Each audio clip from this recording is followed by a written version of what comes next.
Yo les petits potes, j'espère que vous allez bien. Aujourd'hui la vidéo va être un peu plus différente que d'habitude puisqu'il s'agit en réalité d'un travail scolaire et je me suis dit que ce serait peut-être intéressant de le partager sur ma chaîne YouTube en plus de ça. Comme vous avez pu le voir, le thème de la vidéo sera autour de la transidentité et je préfère prévenir que s'il y a des messages ou des commentaires LGBTophobes, je vais les supprimer un par un et surtout les utilisateurs seront bloqués.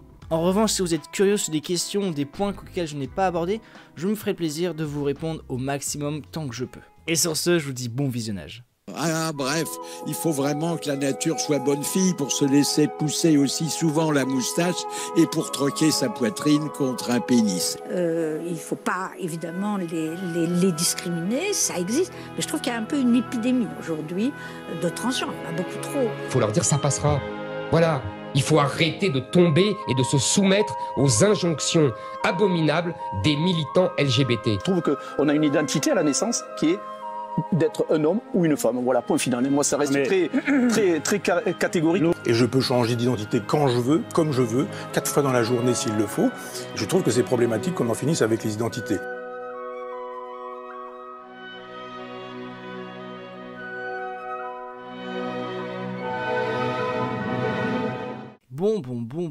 Bonjour à toutes et à tous, j'espère que vous allez bien. Aujourd'hui, dans le cadre de le 602 posture et milieu professionnel, nous allons aborder le thème d'un élève concret en difficulté. Comme vous l'aurez compris dans l'introduction, je vais donc me baser sur le thème de la transidentité, et plus précisément sur l'exemple d'un élève en bac pro conducteur chauffeur routier qui souhaiterait faire un traitement hormonal et un traitement chirurgical par rapport à sa transition d'identité. Mais avant d'aborder tous ces sujets, je pense qu'il est très important de redéfinir quelques termes. Transgenre, c'est une personne qui ne se correspond pas au genre qui lui a été assigné à naissance, contrairement aux personnes cisgenres. Ce n'est ni une orientation sexuelle, ni une orientation romantique, ni une idéologie, ni de la propagande, ni quoi que ce soit, c'est une identité de genre. Et on parle bien ici de genre et non pas de sexe parce que les deux sont différents. Le sexe correspond aux organes génitaux que l'on possède à la naissance. Il se décompte au nombre de 3, une femelle avec une vulve, un mâle avec une pénis, et les personnes qui ont les deux organes génitaux qui se développent à la naissance ou plus tard, ce sont les personnes intersexes. Cette dernière notion vous dit peut-être pas grand chose, pourtant les personnes intersexes correspondent à 1,7% des naissances selon le site du gouvernement. Le genre, quant à lui, est une représentation sociale avec un ensemble de codes sociaux qui représentent ce qu'est un homme et ce qu'est une femme. Habituellement et même systématiquement, on va attribuer le genre homme pour les personnes mâles, le genre femme pour les personnes femelles, et tous les codes sociaux qui s'y attribuent. Mais en grandissant, peut-être qu'on ne s'assimile pas réellement au genre qui nous a été assigné. Peut-être qu'on s'assimile plus au genre opposé, et ce sont donc les personnes transgenres. On peut aussi se retrouver en tant que homme et femme en même temps, ce sont les personnes dites non-binaires. On peut aussi se sentir femme un jour, homme le lendemain, non-binaire le surlendemain, etc. Ce sont les personnes gender-fluid. Mais on peut se retrouver ni l'un ni l'autre, ce sont les personnes agenres. Mais je vous donne ici seulement les exemples les plus connus de genre, mais selon certaines études américaines, on peut en retrouver même des dizaines, voire des centaines. Cette notion est totalement subjective, donc il paraît très incohérent d'imposer son propre avis sur une personne qui a un ressenti totalement personnel. Imposer son avis de manière directe ou indirectement, c'est aussi se tomber sur le prénom, sur les pronoms, sur l'accord des adjectifs, et tout un ensemble qui peut alors amener à la dysphorie de genre. Cette notion de dysphorie de genre est lorsque l'on est assigné directement ou indirectement au genre qui ne nous correspond pas par soi-même ou par les autres. Et malheureusement, tout ça, ça peut amener à des crises d'angoisse, à de la déprime, et voire même un propre rejet de son propre corps à cause d'un mal-être permanent. Et toutes ces informations sont trouvables sur internet, il suffit juste d'avoir l'envie, la curiosité et surtout de tomber sur les bons sites. Les drapeaux que je vous ai montrés tout à l'heure sont tirés du site lgbtqia.fandom.com sur lequel vous pouvez retrouver toutes les orientations sexuelles et ou romantiques et toutes les identités de genre qui existent. Bien évidemment, puisque nous vivons dans le monde des bisounours, il est évident de dire que toutes ces différences sont acceptées. Je rappelle tout de même que l'article 225-1 stipule que toute discrimination est une distinction opérée entre la personne physique et le fondement de par exemple l'orientation sexuelle ou leur identité de genre. Dans ces cas-là, si c'est dans la loi, il n'y a aucun souci à se faire. Le plan national des droits contre la haine et les discriminations LGBT+ 2020-2023 dirigé par Elisabeth Moreno met en avant des chiffres très exorbitants dirigés par les enquêtes des organismes IFOP et INPES.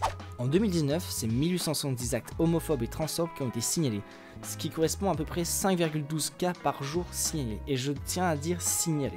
En 2020, c'est 22% des personnes trans qui ont été agressées physiquement ou sexuellement juste à cause de leur transidentité. Le taux de suicide chez les personnes trans est 7 fois plus important que chez les personnes cisgenres. Et enfin, 39% des Français pensent que les personnes transgenres ont un problème psychologique. Quand on voit ça, on peut se dire qu'un texte de loi ne change pas les mentalités, ne change pas une culture, ne change pas une société en fait. Mais d'ailleurs, il faudrait comprendre l'origine de ces actes transphobes, parce que si on se réfère à des notions géographiques et historiques, eh bien, on les voit pas tous au même endroit. Nos voisins les Allemands attribuent le genre neutre pour les personnes intersexes. Le Canada, dans ses recensements, comprend la non-binarité. La civilisation zapotèque au Mexique comprend même un troisième genre, les mux, qui correspond aux hommes qui se comportent comme des femmes. Donc on se rend compte que dans le monde entier, la notion de genre est totalement différente, mais en France, c'est différent on va dire. Déjà, je tiens à souligner que ce n'est que depuis 2016 qu'on n'oblige plus les personnes trans à se stériliser pour obtenir leur état civil. Il s'agit peut-être d'une petite progression, mais trop petite. Malheureusement, cette notion d'inclusion saine et totale est assez compliquée puisqu'on est dans une culture très discriminante envers ces personnes trans. Et notamment parce qu'on s'est basé sur une culture du transsexualisme. Le sociologue français Arnaud Lessandrin nous explique que ce terme a été proposé par l'endocrinologue américain d'origine allemande Harry Benjamin en 1953. Il explique qu'il existe un trouble distinct qui s'enracine dès le plus jeune âge et qui manifeste un désir incompréhensible de changer de sexe. Après cette nouvelle catégorisation, ces personnes ne sont plus vues comme anormales, mais seulement malades. C'était mal parti. En France, ce sont les domaines psychanalystes, psychologiques, chirurgicaux, endocrinologiques qui vont se pencher sur cette question du transsexualisme, ce qui va avoir des conséquences sur la prise en charge des personnes trans. Ce n'est qu'en 1981 que l'opération du changement de sexe n'est plus définie par l'assurance maladie et l'ordre des médecins comme une mutilation. Par la suite, dans les années 90, il va y avoir beaucoup d'associations de personnes trans pour raconter leurs histoires, leur vécu, leur manière de faire, leurs conseils, ce qui va malheureusement amener à de l'isolation, du tabou et de la honte. 2 décennies de haine et de discrimination ont donc suivi avant que la transphobie soit reconnue par le droit français en 2016. Cela montre bien que les notions d'homme, de femme, de cisgenre ne font pas l'unanimité dans toutes les cultures, et qu'il y a donc un grand besoin que ça change. D'ailleurs, c'est pour toutes ces raisons que l'on ne parle plus de personnes transsexuelles, mais plutôt de personnes transgenres, voire juste trans. Transsexuel défini de l'autre côté du sexe, et il fait donc connotation à cet enfermement, la mutilation, la manipulation des corps ou encore la stérilisation forcée. L'aspect discriminant et historique met mal à l'aise les personnes concernées et il est donc très important de les écouter pour mieux les inclure par la suite. D'ailleurs, en parlant de personnes concernées, je me suis appuyé pour ce projet d'un incroyable interview qui s'appelle Je suis transgenre. L'interview est animée par le vidéaste Ben Never dans son émission Tartine de vie. On y retrouve Lexi qui est une autrice du livre Une histoire de genre, qui est aussi propriétaire du compte Aggressivity-Trans. Il y a aussi Louise sous l'acronyme Loulou parfois sur Instagram qui est en études de médecine. Et enfin il y a Morgane, psychothérapeute et formateur sur la diversité du genre. J'ai trouvé cette interview très intéressante puisque malgré les différences de parcours et les différents points de vue, on se retrouve avec des solutions identiques. Premièrement, l'éducation. Je pense qu'il y aura un petit peu de travail puisque, je rappelle, le clitoris a été dessiné correctement qu'à partir de 2017 dans les manuels scolaires. Donc on se rend compte qu'il y a quand même une très grande nécessité d'éduquer les professeurs avant toute chose pour créer des zones safe pour les personnes trans. Les sociologues Johanna Dagorn et Arnaud Lessandrin ont mis en avant que les projets menés dans les années 70 dans les écoles, notamment avec la loi Abi avec le collège pour tous, ont démontré que l'indifférence aux différences menait des inégalités. Et ce phénomène se répercute partout à partir du moment où l'élève ne correspond pas à la norme sociale. Et la transidentité ne fait pas partie de cette norme. Une petite info comme ça, mais 69% des élèves trans entre 16 et 26 ans ont déjà pensé à se suicider. Et on se rend compte qu'il y a vraiment une nécessité de faire changer les choses, des actions politiques, même si on sait qu'il y a le bulletin officiel du 30 septembre 2021 qui a pour but d'accompagner les enseignants sur la transition de leurs propres élèves. En effet, dans ce dernier, on nous explique comment changer le changement de prénom, comment changer le changement de pronom, comment gérer la tenue vestimentaire, mais aussi tout ce qui concerne la pudeur avec les espaces intimes. En effet, chaque établissement doit avoir 1. Des toilettes individuelles et des espaces privés à l'internat. 2. Autoriser les élèves trans à utiliser des toilettes conformes à leur genre. 3. Autoriser les élèves trans à utiliser une chambre à l'internat qui correspond à leur genre. Et 4. Mettre en place des temps pour l'utilisation des vestiaires et des salles de bain. Bien sûr, ces directives sont obligatoires à partir du moment où c'est faisable. Et malheureusement, peu d'établissements jouent le jeu et sont très hypocrites à ce niveau-là. Juste pour vous donner un exemple, l'organisation Nous Toutes ont démontré que 68% des lycées n'avaient pas de référent égalité, ce qui est obligatoire depuis 2018. Et on peut dire que ce n'est pas vraiment la priorité des établissements scolaires actuellement, surtout dans un temps où le Covid fait part. Et je reste quand même naïvement persuadé que certains établissements ont la conviction d'inclure ces personnes au maximum, même si pour le moment les chiffres ne le montrent pas. 2. Les médias.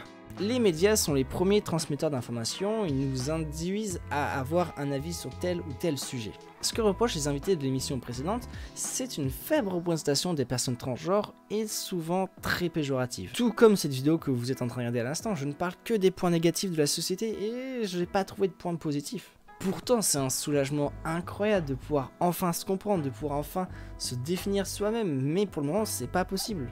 Et pour cela, il faut que les représentations soient beaucoup plus fréquentes, beaucoup plus amélioratives, afin que cela devienne totalement une banalité. Maintenant que vous avez compris qu'il y a une importance à changer nos habitudes, eh bien, il y a quelques tips qui existent et beaucoup de sites qui proposent des aides, dont Wikitrans. Tout d'abord, il faut utiliser le bon prénom et les bons pronoms pour parler de la personne au présent, mais aussi au passé. Évitez au maximum toutes les erreurs qui pourraient mégenrer la personne et ainsi amener à la dysphorie de genre. Si vous avez des difficultés, prenez du temps pour vous, entraînez-vous, mais surtout ne le faites pas devant la personne concernée, ça pourrait la blesser. Et puis à côté de ça, il y a des phrases à ne surtout pas dire aux personnes trans. Waouh, on dirait une femme. Non, on dirait pas une femme, c'est une femme. Tes parents, ils l'ont pris comment? Tous les coming out se passent pas forcément très bien, donc vaut mieux pas rappeler de mauvais souvenirs. Et elle est plus jolie maintenant. Être trans ne signifie pas que l'on se trouvait moche avant, donc il ne suffit pas de faire de comparaison avant-après, juste parler du présent. Elle est belle, il est beau, etc. Tu t'es fait opérer ou pas? Ça ne vous regarde pas, c'est de la pure intimité, c'est très malsain comme question. C'est quoi ton ancien prénom? C'est une information totalement personnelle, c'est comme le coming out, ça peut peut-être rappeler des mauvais souvenirs. De toute façon, ça se voit qu'il est trans. Rappelez tout le temps qu'une personne est trans peut amener à de la violence morale et de l'anxiété sociale, surtout quand on sait que ces personnes essayent de se fondre dans la masse. Bien sûr, en tant que débutant ou débutante, il y aura forcément des erreurs, mais surtout faites preuve de patience. Excusez-vous à chaque fois, faites preuve de bienveillance et ne soyez pas trop curieux ou curieuse. Pour conclure, je pense qu'il y aurait beaucoup de choses à faire pour permettre la meilleure inclusion possible des personnes trans. Que ce soit dans la politique, que ce soit à l'école, que ce soit dans la médecine, que ce soit dans les médias. Bref, tous les domaines sont à revoir de A à Z. Et ça doit commencer sur l'échelle de l'individu. Notre avis ne doit surtout pas importuner celui des autres. Mais surtout, faites preuve de bienveillance et prenez le temps de vous renseigner afin que votre zone soit le plus safe possible pour vous, mais surtout pour les autres. Et un dernier petit conseil, ne pas catégoriser les gens selon à quoi ils ressemblent.